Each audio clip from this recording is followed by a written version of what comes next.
Paliwanag ng Korte Suprema na requirement sa ilalim ng konstitusyon na ilarawan sa search warrant ang partikular na lugar na hahalugugin. Layo nito na mapigilan ang mga otoridad na magpapatupad ng warrant na magdesisyon sa kanilang sarili kung saan maghahalughog at kung ano ang kukumpiskahin.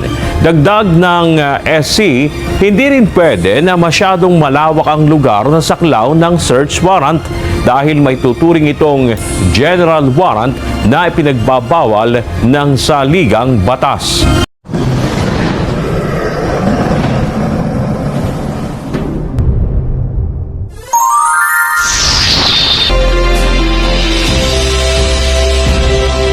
Hindi pwedeng basta na lang manghahalughog ang mga otoridad kahit pa may dala silang search warrant.